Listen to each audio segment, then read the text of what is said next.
ಈಗ ಏನು ಅಂತ ಗೊತ್ತಾಯ್ತಾ ಇದು? ಗೊತ್ತಾಗಿಲ್ವಾ? ಯೂಟ್ಯೂಬ್ ಇಂದ ಬಂದಿರೋ ಪ್ರೈಸ್ ಈಗ ನಾನು ಹೇಳ್ದಂಗೆ ಹೇಳ್ಬೇಕು. ಸತೀಶ್ ಈರೇಗೌಡಂಗೆ ಅಂತೀನಿ, ಜೈ ಅನ್ಬೇಕು ಎಲ್ಲರೂ. ಆಯ್ತಾ? ಸತೀಶ್ ಈರೇಗೌಡಂಗೆ, ಕರ್ನಾಟಕದ ಜನತೆಗೆ, ಯೂಟ್ಯೂಬಿಗೆ. ಎಂತ ಅಳಸ್ನೇಣಿದ್ವು ಅಂದ್ರೆ ಬಗದಿತ್ತು ಅಳಿಸ್ನೇಣ್ಣು, ತುಪ್ಪದಂತ ಅಳಿಸ್ನೇಣ್ಣು, ಅಗ್ಯಕ್ಕೆ ಆಗದೆ ಇರುವಂತ ಗುಳುಮ್ ಅಂತ ನುಂಗುತ್ತಕ್ಕಂಥ ಗುಳುಮ್ ಅಳಿಸ್ನೇಣ್ಣು. ಎಲ್ಲರಿಗೂ ನಮಸ್ಕಾರ. ನಿನ್ನೆ ದೇವಸ್ಥಾನಕ್ಕೆಲ್ಲ ಹೋಗಿ ಇವಾಗ ಮತ್ತೆ ಮನೆಗೆ ಹೋಗ್ತಾ ಇದ್ದು. ನೋಡಿ ನಮ್ಮ ಸೈಡ್ ರೋಡೆಲ್ಲ ಎಷ್ಟು ಚೆನ್ನಾಗಿದೆ, ಆಸುಪಾಸು ತೋಟ, ಮರ, ಗಿಡ, ಮಧ್ಯ ರೋಡು, ಇನ್ನೂ ಮಾತ್ರ ತುಂಬ ಚೆನ್ನಾಗಿದೆ ಮಾತ್ರ. ಹಾಸನಿಂದ ಬಂದು ಈ ಕಡೆ ಟರ್ನ್ ಆಗ್ತಿದ್ದೆ, ಇವಾಗ ಈ ಕಡೆಯಿಂದ ಬಂದು ಈ ಕಡೆ ಊರ್ ಕಡೆ ಟರ್ನ್ ಆಗುತ್ತೆ. ನೋಡಿ ನಮ್ಮ ಮನೆಯವರಿಗೆ ಸಿಲ್ವರ್ ಬಟನ್ ಬಂದಿದೆ, ಅದು ಓಪನ್ ಮಾಡಿದ್ದೇನೆ. ಇದು ಏನು ಯಾರು ನೋಡೇ ಇಲ್ಲ, ನಂಗೆ ನೋಡ್ತಿರೋದು ನೋಡಿ. ಬಿದ್ಲು ಒಬ್ಬ. ಓ ನನ್ನ ಮಗಳಿವತ್ತು ಫಸ್ಟ್ ಬಿದ್ಲು ನೋಡಲ್ಲ. ಅವ್ನು ಏನಾದ್ರು ಸುಮಿತ್ ಹಂಗೆ ಟಾರ್ಚರ್ ಕೊಡ್ತಾನೆ ಅವನು. ಎಲ್ಲ ಇದು ನನ್ನ ಯೂಟ್ಯೂಬಿಗೆ ಬಂದಿರೋ ಸಿಲ್ವರ್ ಬಟನ್ ಅಂತ ಅನ್ಕೊಂಬೇಡಿ. ಇದು ನಮ್ಮನೆ ಅವ್ರದ್ದು. ಅವ್ರು ಬಂದೆ 15 ಅಲ್ಲ, ಅವ್ರದ್ದು ಇದು ಬಂದೆ 1 ತಿಂಗಳಾಯ್ತು. ಬಟ್ ಅವರು ಅಲ್ಲಿದ್ದರು, ನಾನು ಇಲ್ಲಿದ್ದೆ. ಮಗಳು ನಾನು ಓಪನ್ ಮಾಡಬೇಕು ಯಾವಾಗ ಬರುತ್ತೆ ಅಂತ ವೆಯ್ಟ್ ಮಾಡ್ತಿತ್ತು. ಹಾಗಾಗಿ ಒಟ್ಟಿಗೆ ಸೇರ್ಕೊಂಡಾಗ ಓಪನ್ ಮಾಡಬೇಕು ಅಂತ ಹೇಳಿ ಇಷ್ಟು ದಿನ ಆಯಿತು, 1 ತಿಂಗಳಾಯಿತು. ಆ್ಯಕ್ಚುಲಿ 1 ಲಕ್ಷಕ್ಕೆ ಬಂದಿದ್ದು, ಈಗ 1,08,000 ಜನ ಆಗಿದಾರಲ್ಲ ರೀ. ನಿಂದು ಇನ್ನೊಂದು ಸ್ವಲ್ಪ ಇನ್ನೊಂದು 15,000 ಬರ್ಬೇಕಿನ್ನ. ಈಗ 85 ಆಗಿದೆಯಾ? ನೀವೆಲ್ಲ ಸಪೋರ್ಟ್ ಮಾಡಿ ನನ್ನ ತಂಗಿಗೆ, ಅವಳದು ಬೇಗ ರೀಚ್ ಆಗ್ಲಿ ಅಂತ ಹೇಳಿ. 85,000 ಜನ ಆದ್ಮೇಲೆ ಇವತ್ತು ಸಪೋರ್ಟ್ ಮಾಡಿದಾಳೆ ನೋಡಿ. ಸಪೋರ್ಟ್ ಮಾಡಿಲ್ವಾ? ನಾವು ತುಂಬಾ. ನಂದು ಆಕ್ಚುಲಿ ನಂಗೆ ಇನ್ನೂ ತುಂಬಾ ಮಾತಾಡೋದಿದೆ. ಇದು ನಮ್ಮನೆಯವ್ರದ್ದು ಆಗಿರೋದ್ರಿಂದ ಇವತ್ತು ಇಲ್ಲಿಗೆ ನಿಲ್ಲಿಸ್ತಿದ್ದೀನಿ. ಓಕೆನಾ ಮಗಳು, ಖುಷಿ ಆಯ್ತಾ? ಯಾಕೋ ಮಗಳು? ಕೊಡಿ ಕೊಡಿ, ಮಗಳು ಇಟ್ಕೊಳ್ಳಿ. ಚೆನ್ನಾಗಿ ಕಿಸ್ಕೊಡಿ ಮಗಳು, ಅದಕ್ಕೆ ಕಿಸ್ಕೊಡಿ. ಸರಿ ಬನ್ನಿ ಬನ್ನಿ, ಮಕ್ಕಳೆಲ್ಲ ಇಟ್ಕೊಳ್ಳಿ. ಇಲ್ಲಿ ಸಮೃದ್ಧಿ ಬನ್ನಿ. ಇಲ್ಲಿ ಈಗ ಏನು ಅಂತ ಗೊತ್ತಾಯ್ತಾ ಇದು? ಗೊತ್ತಾಗಿಲ್ವಾ? ಯೂಟ್ಯೂಬ್ ಇಂದ ಬಂದಿರೋ ಪ್ರೈಸ್ ಈಗ ನಾನು ಹೇಳ್ದಂಗೆ ಹೇಳ್ಬೇಕು. ಸತೀಶ್ ಈರೇಗೌಡಂಗೆ ಅಂತೀನಿ, ಜೈ ಅನ್ಬೇಕು ಎಲ್ಲರೂ. ಆಯ್ತಾ? ಸತೀಶ್ ಈರೇಗೌಡಂಗೆ, ಕರ್ನಾಟಕದ ಜನತೆಗೆ, ಯೂಟ್ಯೂಬಿಗೆ. ಹಾಗೆ ಕೆಲವ್ರು ಕೇಳ್ತಾ ಇರ್ತೀರಾ, ನನ್ನ ಗೋಲ್ಡೆಲ್ಲ ತಗೊಬಂದಾಗ ಅಥವಾ ವೇರ್ ಮಾಡಿದಾಗೆಲ್ಲ ಚೆನ್ನಾಗಿದೆ, ಡಿಸೈನ್ಸ್ ಎಲ್ಲ ಫೋಟೋಸ್ ತೋರಿಸಿ ಎಷ್ಟು ಗ್ರಾಮ್ ಇದೆ ಹೇಳಿ ತಗೊಂಡ್ರಿ ಅಂತ. ನಾನು ಯಾವಾಗಲೂ ಹಾಸನಲ್ಲಿ ವಾಸವಿ ಮತ್ತು ರೂಪದಲ್ಲೇ ತಗೊಳ್ಳೋದು. ಗ್ರಾಮ್ ಎಲ್ಲ ನನಗೆ ಮರ್ತೋಗಿರುತ್ತೆ, ಯಾಕಂದರೆ ಕೆಲವೊಂದು ಮದುವೆಗೂ ಮುಂಚೆ ಪಪ್ಪ ಅವ್ರು ಮಾಡ್ಸಿರ್ತಾರೆ, ಗ್ರಾಮ್ ಎಲ್ಲ ನನಗೆ ಮರ್ತೋಗಿರುತ್ತೆ. ಹಾಗಾಗಿ ಅದು ಹೇಳಲ್ಲ ಅಷ್ಟೇ. ಇದು ಆ್ಯಕ್ಚುಲಿ ಇದ್ರದ್ದು ಸೆಟ್. ಇದು ಮುತ್ತಿಂದು ಮುಂಚೆನೇ ಮಾಡಿಸ್ಕೊಂಡಿದ್ದು ಮದುವೆ ಟೈಮಲ್ಲಿ. 5 ಎಳೆ ಬಂದಿದೆ. ಅದಕ್ಕೆ ಸಿಂಪಲಾಗಿ ಒಂದು ಇಯರಿಂಗ್, ಸ್ಟೆಪ್ ಬೈ ಚೆನ್ನಾಗಿದೆ. ಕ್ರಾಸಾಗಿ ನೋಡಿದರೆ ಈ ಥರ ಕಾಣಿಸುತ್ತೆ, ಸ್ಟೆಪ್ ಬೈ ಸ್ಟೆಪ್. ಇದಾದರೆ ಆವಾಗಲೇ ಇದು ಸಿಂಪಲಾಗಿ ಇದು ಒಂದು, ಮತ್ತು ಅದ್ರ ತಕ್ಕನಾಗ ಒಂದು ರಿಂಗ್ ಮಾಡಿಸ್ಕೊಂಡಿದ್ದೆ, ಸಿಂಪಲಾಗಿ ಒಂದು ಇರಲಿ ಅಂತ.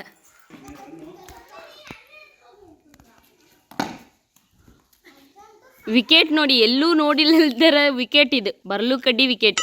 ಅಂಪೇರ್ ನೋಡಿ, ಇಬ್ಬರಿಬ್ರು ಇದ್ದಾರೆ ಕೆಲ್ಸಕ್ಕೆ ಬರ್ದಿದ್ದವರು. ಬೌಲಿಂಗ ನಮ್ಮ ಚುಪ್ಪಿ. ಚುಪ್ಪಿ ಎಲ್ಲೆಲ್ಲಿ ಹೋದ್ರೆ ಔಟು.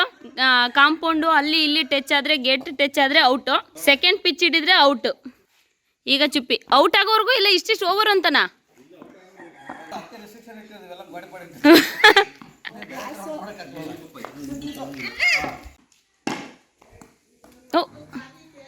ಓಕೆ ಓಕೆ, ಅವ್ರವ್ರು ಹೊಡಿವಾಗ ಅವ್ರವ್ರ ಕಾರಿಗೆ ಹೆಂಗೆ ಬೇಕಾದ್ರೂ ಹೊಡ್ಕೋಬೋದು. ಔಟ್. ಬೆಳಗ್ಗೆ ಎಲ್ಲ ಬೇಯಿಸಿಟ್ಟಿದ್ವಲ್ಲ, ಈಗ ದೇವಸ್ಥಾನದಿಂದ ಬಂದು ನಾಳೆ ಹೋಗಬೇಕು. ಬೇಜಾರಾಗ್ತಾಯಿದೆ, ಎಲ್ಲ ಪ್ಯಾಕ್ ಮಾಡ್ಕೊಬೇಕು. ಇವೆಲ್ಲ ಇನ್ನೂ ಬಿಚ್ಚಿಡಬೇಕು. ಅಂದರೆ ಅಲ್ಲಿ ರೂಮಲ್ಲಿ ನಮ್ಮ ಅಜ್ಜಿಜು ಮಲಗಿದ್ದಾರೆ, ಸೌಂಡ್ ಆಗುತ್ತೆ ಅಂತ ಹೇಳಿ ಇದೆಲ್ಲ ಹಾಗೆ ಹಾಕೋ ಕೂತ್ಕೊಂಡಿದ್ದೀನಿ. ಈಗ ನಮ್ಮ ಪಪ್ಪ ಬಂದರು, ಬಿಳಿ ಹಲಸಿನಣ್ಣು ತಿನ್ನಬೇಕು. ತಡೀರಿ, ತಿನ್ಬಿಡಿ ಸಾಕು, ಅದು ನುಂಗಕ್ಕಾಗಲ್ಲ. ಮೇಲೆ ಬನ್ನಿ ಡ್ಯಾಡಿ, ಹಲಸಿನಣ್ಣು ಕಟ್ ಮಾಡಿ ಬನ್ನಿ. ಹೌದಾ? ಎಂತ ಹಲಸಿನಣ್ಣಿದ್ವು ಅಂದ್ರೆ ಇದನ್ನ ಕುಯ್ಯಕ್ಕೆ ಮುಚ್ಚೆ ಬೇಕಾಗಿಲ್ಲ, ಕುಡ್ಲೇಬೇಕಾಗಿಲ್ಲ. ಇದು ಜಸ್ಟ್ ಹಿಂಗ್ ಸುಲಿಯೋದಷ್ಟೇ, ಇದು ಬಗ್ಗಿಯೋದು ಕೈಲೇ. ಈ ಹಲಸಿನಣ್ಣು ತಿಂದ್ರೆ ಬಾಯಿಗೆ ಇಟ್ಕೊಂಡ್ರೆ ಮುಳ್ಕಂತ ನುಂಗ್ಬೇಕು, ಅಗ್ಯಕ್ಕೂ ಆಗಲ್ಲ. ಇದು ಅಷ್ಟು ಸಾಫ್ಟ್ ಇರುತ್ತೆ. ಇವಾಗ ಬಗ್ಗೆ ಈ ಬಗ್ಗೆದನ್ನ ಪಪ್ಪನ ಕೈಲಿ ಮಾಡಬೇಕು, ಪಪ್ಪನ ಕೈಲಿ ಅಗಿಸ್ಬೇಕು. ಯಾಕಂದ್ರೆ ಪಪ್ಪನ ಕೈಗಳು ಒಳ್ಳೆ ಉಡುಗ್ ಕೈ ಇದ್ದಂಗಿದಾವೆ, ಕಬ್ಬಣ ಇದ್ದಂಗಿದಾವೆ, ಬಗ್ರಂಗೆ ಚೆನ್ನಾಗಿ ಕಾಣಿಸುತ್ತೆ. ಈ ಗ್ರೀನಿಗೆ ನಮ್ಮ ಪಪ್ಪಂದು ಬೆರಳುಗಳು ಒಳ್ಳೆ ಉಡ ಇದ್ದಂಗಿದಾವೆ. ಪಪ್ಪ ಬರ್ಲಿ, ಗೋಣಿ ಚೀಲ ಬರ್ತಾ ಇದೆ. ನೋಡಿ ಹೆಂಗಿದೆ ಮಗಳು, ದೂರ ಕೂತ್ರೆ ಹಿಂಗಾಕಿ ಹಿಂಗೆ ಎಳೆಯೋದು. ಇದು ಎಂತ ಹಲಸಿನಣ್ಣು? ಬಿಳಿ ಹಲಸಿನಣ್ಣು, ನುಂಗ ಹಲಸಿನಣ್ಣು ಅಂತೀವಿ. ಈ ಹಲಸಿನಣ್ಣೆ ಹೀಗೆ ಈಗ ಹಂಗೆ ಎಲ್ಲರೂ ಒಟ್ಟಿಗೆ ಎಳ್ಕೊಂಡು ತಿನ್ನೋದು. ತಡಿ ಚುಪ್ಪಿ, ತಡಿಯೋ. ಬಿಡು ಇಲ್ಲಿ ನೋಡಿ ಒಂದು ಇಡೀ ಅಳಸ್ನ ಹಂಗೆ ಆ ಚಾಪ ಅರ್ಧಕ್ಕೆ ಚುಪ್ಪಿ ಸಿಗಾಕ್ಬಿಡುತ್ತೆ. ನುಂಗುವಾಗ ಹುಷಾರ್ ಮನೆ ಇದು. ಹಿಂಗೆ ಬಗ್ಗೆದು ಅಂದ್ರೆ ಮಕ್ಳು ನೀವು ನಿಧಾನ ತಿನ್ಬೇಕು ಮಾತ್ರ. ಜೋಪಾನ ಚಿಕ್ಕ ಬೇಡ ಹಂಗೆ ಜಬ್ಬು ನೀನು ಚುಪ್ಪಿ ಹಣ್ಣು ನಂಗೆ ಇದು ನೀವು ನುಂಗ್ಬಿಟ್ಟಿರೋ ಬೀಜ ಇರುತ್ತೆ. ಗೊತ್ತು ನಮ್ಮ ಇದೆಲ್ಲ ತಿಂದಿದ್ದೀನಿ ಮೊದಲು. ಹೌದಾ? ಬೆಣ್ಣೆ ತುಪ್ಪ ತೆಗ್ದಂಗಿದು. ಏನಿಲ್ಲ ಹಂಗೆಲ್ಲ ನುಂಗದೆ. ಮುಂದಕ್ಕಿನ್ ವಿಡಿಯೋ ಮಾಡೋಕ್ಕಾಗಲ್ಲ ತಿನ್ನೋದಿಲ್ಲನೋ ನೋಡಿ ಏನು ಗಮ್ಮ ಅಂತ ಹೇಳಿ ಗೊತ್ತಾ. ಆದ್ರೆ ಮಕ್ಳಿಗೆ ಇದು ಕೊಡದೇ ಇದ್ರು ಒಳ್ಳೇದು, ಯಾಕಂದ್ರೆ ಇದು ಗಂಟ್ಲಿಂದ ಮೇಲೂ ಹೋಗಲ್ಲ. ನೋಡಿ ಇದು ನುಂಗಿದ್ರೆ ಅರ್ಧ ಗಂಟ್ಲಿಗೆ ಸಿಗಾಕೊಳ್ಳುತ್ತೆ, ಇನ್ನರ್ಧ ಬಾಯಲ್ಲಿ ಉಳಿಯುತ್ತೆ. ತುಪ್ಪ ಜೋಪಾನವಾಗಿ ತಿನ್ಬೇಕು ಒಂದೇ ಸರಿಗೆ. ನಮ್ಮ ಪುಟ್ಟಣಿ ನೋಡಿ ತಿಂತಾ ಇದೆ. ಸಿಟಿ ಕಡೆ ಇದನ್ನೆಲ್ಲ ಯಾಕೆ ತಿನ್ನಕ್ಕೆ ಸಿಕ್ಕದೇ ಇಲ್ಲ. ಯಾಕೆ ಸಿಗಲ್ಲ, ಬರ್ತಾರೆ ಮಾಡ್ಕೊಂಡು ಬರ್ತಾರೆ. ಈ ಹಲಸಿನ ಸಿಗ ಈ ಥರ ಸಿಗಲ್ಲ ಕಣ, ಯಾಕಂದ್ರೆ ಇದು ಮಾರಕ್ಕೆ ಆಗಲ್ಲ ಇದನ್ನ ಅಲ್ವಾ. ಹೆಂಗ್ ಕೊಡ್ತಾರೆ ಅನ್ನೋದು ಗೊತ್ತಿಲ್ಲ ಅಂತ ಯೋಚನೆ ಮಾಡಿ ಮುಟ್ಟಕ್ಕೋದ್ರೊಳಗೆ ಕರ್ಗೆ ಹೋಗುತ್ತಿದ್ದು. ಹಳ್ಳಿಲಿ ತಿಂದಿದ್ದವ್ರಿಗೆ ಮಾತ್ರ ಗೊತ್ತಿದ್ನ ಬಗತ್ ತಿನ್ನೋದು ಹಂಗ ನುಂಗೋದು. ಇದು ಯಾರಿಗೂ ಶಾಡೆ ತರ ಕಟ್ ಮಾಡ್ಕೊಡಂಗಿಲ್ಲ, ಸ್ಯಾಗ್ಡೆ ತರ. ರೆಡಿ ಅವ್ವ ನೀನ್ ನಿಧಾನಕ್ಕೆ ಹಿಂಗ್ ತಿನ್ಬೇಕು. ಬೀಜ ಇಲ್ಲ ಪುಟ್ಟಣಿ ಹಿಂಗ್ ತಿನ್ಬೇಕು, ನುಂಗ್ಬಾರ್ದು. ಚೆನ್ನಾಗಿದೆ ಅಲ್ವಾ? ಚೆನ್ನಾಗಿದೆ. ರೆಡಿ ಹೋಗಮ್ಮ. ತಿನ್ನುವಾಗ ಸೈಡಲ್ಲಿ ಒಬ್ರೊಬ್ಬರೇ ತಿನ್ಬೇಕು, ತಿನ್ನುವಾಗ ಒಬ್ರು ಮುಖ ಒಬ್ರು ನೋಡ್ಬಾರ್ದು, ಏಸ್ಗೆ ಆಗ್ಬಿಡುತ್ತೆ. ಅಮ್ಮ ನೋಡಿಲ್ಲ ಅಗಿತಾ ಇರೋದು. ಅದೇ ಬೇರೆ ಹಲಸಿನ ಕೊಟ್ಟಕ್ಕೆ ಚೆನ್ನಾಗಿರೋ ಹಲಸಿನ ಕೊಟ್ಟಕ್ಕೆ ತಿನ್ನಲಿಲ್ಲ ಅದು. ಇಲ್ಲಿ ನೋಡಿ ಖುಷಿಯಾಗಿ ತಿಂತಾ ಇರೋದು.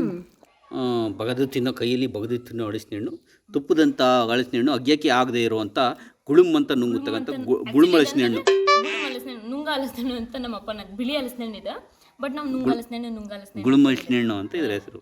ಈ ಎಷ್ಟೋ ಹಲಸಿನ ಹಣ್ಣುಗಳು ಇವ್ರ ಮನೇಲಿ ಇದನ್ನ ಬಿದ್ದೆ ಹಂಗೆ ಕರಗೋಯ್ತವೆ. ನಮ್ಮ ಪಪ್ಪ ಸ್ವಲ್ಪ ಶುಗರ್ ಅಲ್ವಾ, ಹಾಗಾಗಿ ಸ್ವಲ್ಪ ತಿನ್ನೋದು ಕಡಿಮೆ. ತುಂಬ ಇಷ್ಟ. ಹಣ್ಣಲ್ಲಿ ಏನಾಗಲ್ಲ ಕಣಮ್ಮ ಶುಗರ್ದು.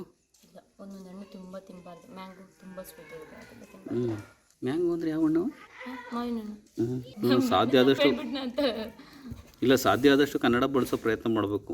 ಒಂದು ಪ್ಲ್ಯಾಟ್ಫಾರ್ಮ್ ಇರುವಾಗ ಆದಷ್ಟು ಬಳಸ್ತೀವಿ. ಆದರೆ ನಮಗೂ ನಮ್ಮ ಇದರಲ್ಲಿ ಲೈಫ್ ಸ್ಟೈಲಲ್ಲೂ ನೋಡೋದು, ಲೈಫ್ ಸ್ಟೈಲ್ ಅಂದೆ ಜೀವನ ಶೈಲಿಯಲ್ಲೂ ಬೆಳೆದಿರ್ತೀವಲ್ಲ, ಅಲ್ಲಿ ಸುತ್ತಮುತ್ತ ನೋಡಿ ಕನ್ನಡನೇ ಟ್ರೆಂಡ್ ಆಗಬೇಕು ಕಣಮ್ಮ. ಯಾರು ಹೆಚ್ಚು ಒಂದು ಭಾಷೆ ಬಳಸ್ತಾರೋ ವಿಶ್ವ ಭಾಷೆ ಆಗುತ್ತೆ ಆ ಭಾಷೆ. ಇಂಗ್ಲೀಷು ಹಂಗೆ ಆಗಿರೋದು, ಎಲ್ಲರೂ ಬಳಸೋದು ವಿಶ್ವ ಭಾಷೆ ಆಯಿತು. ಕನ್ನಡನೇ ಬಳಸ್ಬಿಡ್ಲಿ ಎಲ್ಲರೂ, ಅದು ವಿಶ್ವ ಭಾಷೆ ಆಗೋದು. ಕೋಡಿಂಗ್ ಎಲ್ಲ ಕನ್ನಡದಲ್ಲಿ ಮಾಡಿದಿದ್ರೆ ಅದೇ ಕಂಪ್ಯೂಟರ್ ಭಾಷೆ ಆಗಿರೋದು. ಇವತ್ತು ಎಲ್ಲರೂ ಪ್ರಪಂಚದಾದ್ಯಂತ ಕನ್ನಡನೇ ಬಳಸ್ತಾ ಇರೋರು. ನಾವು ಬಳಸದೇ ಇರೋದ್ರಿಂದ ಅದಕ್ಕೆ ಅದು ನಶಿಸಿ ಹೋಗುತ್ತೆ ಅಷ್ಟೇ. ಹಾಗಾಗಿ ಅಟ್ಲೀಸ್ಟ್ ನಮ್ಮಂಥ ಯೂಟ್ಯೂಬರ್ಸ್ಗಳು ಎಷ್ಟೋ ಜನ ನೋಡ್ತಾ ಇರ್ತೀರ, ನೂರಾರು ವರ್ಷಗಳ ಕಾಲ, ಸಾವಿರಾರು ವರ್ಷಗಳ ಕಾಲ ನಮ್ಮ ಹಿಸ್ಟ್ರಿ ಬಿಟ್ಟು ಹೋಗ್ತೀವಿ. ಅದನ್ನು ಬಳಸೋ ಪ್ರಯತ್ನ ಅಂತೂ ಮಾಡೋಣ. ಯಾಕೆ ನಿನಗೆ ನಾನು ಇಲ್ಲೇನೆ?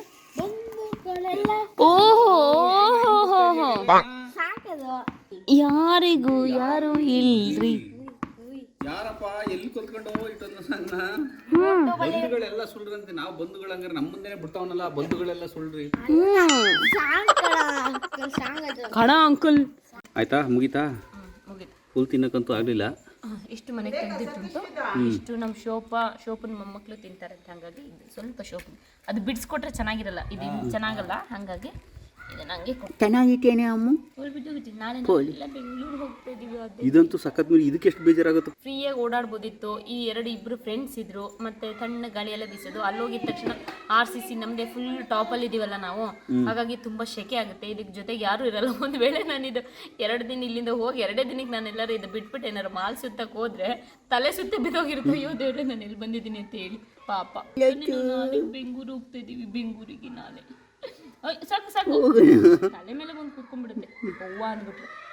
ನೀನು ಏನಕ್ಕೆ ಅಕ್ಕಂಗೆ ಕಚ್ಚಿದ್ಯಾ? ಸಮೃದ್ಧಿ ಅಕ್ಕಂಗೆ ಏನಕ್ಕೆ ಕಚ್ಚಿದ್ಯ ನೀನು? ಯಾಕೆ ಕಚ್ಚಿದ್ವಿ ನೀವು ಸಮೃದ್ಧಿ ಅಕ್ಕಂಗೆ? ಅವರು ಬಂದು ಇಸಿಕ್ಬಿಟ್ಟಿದ್ದಾರೆ, ಹಂಗಾಗಿ ಬೆಳಗ್ಗೆ ಕಚ್ಚಿಬಿಟ್ಟಿದ್ದಾರೆ. ಅದು ಕಚ್ಚೋದು ಅಂದರೆ ಒಂದು ಸ್ವಲ್ಪ ಹಿಂಸೆ ಅದ, ಬಿಡಿಸ್ಕೊಳಕ್ಕೆ ಹೋಗ್ಬಿಟ್ಟಿದೆ. ಅದು ಹಂಗಾಗಿದೆ. ಯಾಕಂದ್ರೆ ಇದ್ರ ಪಾಡಿಗೆ ನಾನು ಬೆಳಗ್ಗೆ ತಿಂಡಿ 9 ಗಂಟೆಗೆ ಇದಕ್ಕೆ ಹಾಕ್ಬಿಡ್ಬೇಕು. ಸ್ವಲ್ಪ ಲೇಟ್ ಆಗಿತ್ತು, 9:30 ಆಗಿತ್ತು. ತಿಂಡಿ ಕೊಟ್ಟಿರ್ಲಿಲ್ಲ, ಮನ್ಸ್ಕೊ ಮಲಗುತ್ತಿದ್ದೆ. ನಿಮಗೆ ಗೊತ್ತಿಲ್ಲ, ಸೊಸೆಯರು ನೋಡ್ತಾರಲ್ಲ ಹಂಗೆ ನೋಡೋದಿದ್ದು ನನ್ನನ್ನು. ನೋಡ್ತಾಳೆ ಪರವಾಗಿಲ್ಲ ಅನ್ನೋ ಥರ. ಈಗ ಫುಲ್ ಹೋಗೋರ್ಗೆ ಹಿಂಗೆ ನೋಡ್ಬಿಟ್ಟು ಆಮೇಲೆ ಹಿಂಗ್ ತಿರ್ಕೊ ಕೂತ್ಕೊಳ್ಳುತ್ತೆ. ಯಾಕಂದ್ರೆ ಇಲ್ಲೇನು ಅಂದ್ರೆ ನಾವು ಇಲ್ಲಿ ದಿನಕ್ಕೆ 2 ಟೈಮ್ ಹಾಕೋದೆ ನಾಯಿಗಳಿಗೆ. ಅಂದ್ರೆ ನಮ್ಮ ಪಾಪ ಅದನ್ನೇ ಅಭ್ಯಾಸ ಮಾಡಿರೋದು. ಯಾಕಂದ್ರೆ ಚುರುಕಾಗ್ಬೇಕು ನಾಯಿ, ಬರೀ ಊಟ ತಿಂತಿಂದ ಹಂಗೆ ಮಲಗದಲ್ಲ, ಆಕ್ಟಿವ್ ಆಗಿರ್ಬೇಕು, ಇನ್ನು ಬೇಕು ಬೇಕು ಅನ್ನೋ ತರ ಇರ್ಬೇಕು ಅನ್ನೋ ತರ. ಅವ ಸ್ವಲ್ಪ ಬೇಕು ತರ ಕಾಯ್ತಾ ಇರ್ಬೇಕು. ಪರವಾಗಿಲ್ಲ ನಾ ಖುಷಿ ಆಯ್ತಿದೆ. ಬಕ ಪಕ್ಷಿ ತರ ಕಾಯ್ತಾ ಇರ್ಬೇಕು. ಕನ್ನಡದ ವರ್ಡ್ಗಳು ಹೆಂಗಿದಾವೆ. ಒಂದ್ಸರಿ ಮಧ್ಯಾಹ್ನ ಟೈಮಿಗೆ ಕಾಲು ಅನ್ನ ಹಾಕ್ತಿವಿ ಇಲ್ಲಿ. ಹಾಲು ಹಾಕ್ಲೇಬೇಡಿ ಅಂತೆ, ಬಟ್ ಇದಕ್ಕೆ ಬರೀ ಅನ್ನ ಹಾಕಕ್ಕೆ ನಂಗೆ ಬೇಜಾರ. ಅಂದ್ರೆ ಅನ್ನದ ಜೊತೆ ಯಾವಾಗಲೂ ನಾನು ಚಿಕನ್ ಲಿಕ್ವಿಡ್ ಅಂತ ಬರುತ್ತಲ್ಲ, ಅದು ಹಾಕ್ತೀನಿ. ಅದು ಹಾಕಿದ್ರೆ ಮಾತ್ರ ತಿನ್ನೋದು, ಬರೀ ಅನ್ನ ತಿನ್ನಲ್ಲ. ಬಟ್ 3 ಟೈಮು ಅದು ಹಾಕೋ ಬದಲು ಒಂದು ಟೈಮ್ ಆದರೂ ಹಾಲು ಅನ್ನ ಹಾಕೋಣ ಅಂತ ಇತ್ತೀಚೆಗೆ ಹಾಕ್ತಾ ಇದ್ದೀನಿ. ಹಾಲು ಕೊಡೋ ಟೈಮಲ್ಲಿ ನಾನು ಕೊಡಲಿಲ್ಲ, ಯಾಕಂದರೆ ಡಾಕ್ಟ್ರು ಕೊಡಬೇಡಿ ಅಂತ ಹೇಳ್ತಾರೆ, ಆ ನಾಯಿಗೆ ಹಾಲು ಹಾಕ್ಬೇಡಿ ಅಂತ ಹೇಳ್ತಾರಲ್ಲ, ಹಂಗಾಗಿ ಕೊಡಲಿಲ್ಲ. ಇವಾಗ ಸ್ವಲ್ಪ ಟೈಮ್ ನಾವು ಊಟ ಬಿಟ್ಬಿಟ್ಟಿತ್ತು, ಹಂಗಾಗಿ ಸ್ವಲ್ಪ ಹಾಲು ಹಾಕೋದು ಅಭ್ಯಾಸ ಮಾಡಿದ್ದೀನಿ. ಹಾಲು ಹಾಕಿದ್ಮೇಲೆ ಚೆನ್ನಾಗಿರೋದಪ್ಪ. ಹಾಲು ಹಾಕಿದ್ಮೇಲೆ ಚೆನ್ನಾಯ್ತಪ್ಪ. ನಮ್ಮ ಪಾಪ ಕರಿಂಗೆ ನಿಂತಿಂತೆ ಫುಡ್ಡೇ ತಿನ್ನಿಸಿ ನಮ್ಮ ಡ್ಯಾಡಿ ಅಭ್ಯಾಸ ಮಾಡಿಲ್ಲ.